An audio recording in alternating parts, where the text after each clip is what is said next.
بسم اللہ الرحمن الرحیم۔ ناظرین حضرات، السلام علیکم ورحمۃ اللہ وبرکاتہ۔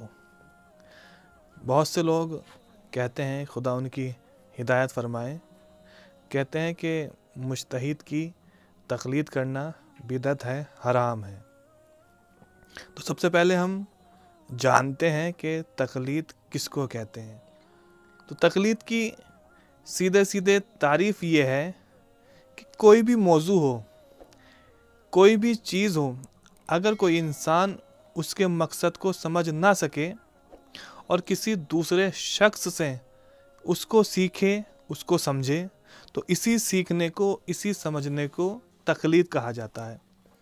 اب ظاہر سی بات ہے کہ ہم اس مطلب کو سمجھنے کے لیے اس انسان کی طرف رجوع کریں گے کہ جو اس میدان میں اول ہوگا، ماہر ہوگا، عالم ہوگا، اسپیشلسٹ ہوگا۔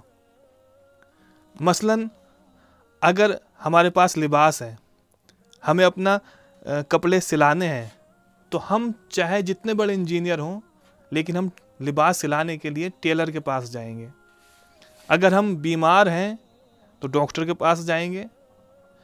اگر ہمیں کوئی نقشہ بنوانا ہے تو ہم انجینئر کے پاس جائیں گے۔ کیوں؟ اس لیے کہ یہ لوگ اپنے اپنے میدان میں ماہر ہیں، کامل ہیں، عالم ہیں، اسپیشلسٹ ہیں۔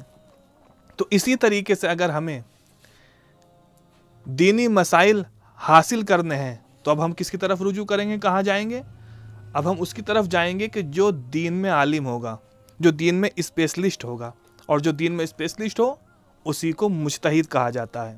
ہاں، اگر کوئی انسان اتنی صلاحیت رکھتا ہو کہ وہ قرآن مجید کی آیات کے ذریعے سے، ائمہ اہل بیت کے فرمان کے ذریعے سے اپنے روزمرہ پیش آنے والے مسائل کو خود درک کر سکتا ہو، تو پھر ایسے انسان کو تقلید کی ضرورت نہیں ہے۔ کیوں؟ کیونکہ وہ خود مجتہد ہے۔ لیکن جو انسان اتنی صلاحیت نہیں رکھتا ہے تو اس کے لیے ضروری ہے کہ وہ ایسے مجتہد کی طرف رجوع کرے۔ تو جو انسان صلاحیت رکھتا ہے قرآن مجید کی آیات پر، معصومین کے فرمان پر، اس کو مجتہد کہتے ہیں۔ جو صلاحیت نہیں رکھتا ہے، رجوع کرتا ہے، اس کو مقلد کہتے ہیں، اور اسی عمل کو تقلید کہا جاتا ہے۔ اب وہ لوگ کہ جو تقلید کو حرام سمجھتے ہیں، تقلید کو بدعت سمجھتے ہیں، تو انہوں نے تقلید کے معنی مفہوم کو سمجھا ہی نہیں ہے کہ تقلید اصل چیز کس کو کہتے ہیں۔ ہاں، اگر کوئی مجتہد یہ کہے کہ پیغمبر کا اور امام کا اس چیز کے بارے میں فرمان یہ ہے، لیکن میرا فتویٰ، میرا نظریہ یہ ہے، تو پھر ایسے مجتہد کی تقلید کرنا حرام ہے، بدعت ہے، اگر کوئی ایسا کہے۔ لیکن اگر کوئی ایسا انسان کہ جس نے ساری زندگی محنت کر کے، زحمت کر کے قرآن مجید کی آیات کے ذریعے سے امام معصوم کے فرمان کے مطابق احکام، دینی مسائل کو اخذ کیا ہے، تو پھر وہ جو کچھ کہتا ہے تو وہ اس کا کہنا نہیں ہوتا، بلکہ وہ خود قرآن کا کہنا ہوتا ہے، وہ معصوم کا کہنا ہوتا ہے، وہ امام کا کہنا ہوتا ہے۔ اور وہ انسان کہ جو قرآن مجید کی آیات پر، معصومین کی روایات پر صلاحیت نہیں رکھتا ہے، تو پھر ایسے انسان کو چاہیے کہ وہ ایسے مجتہد کی تقلید کرے۔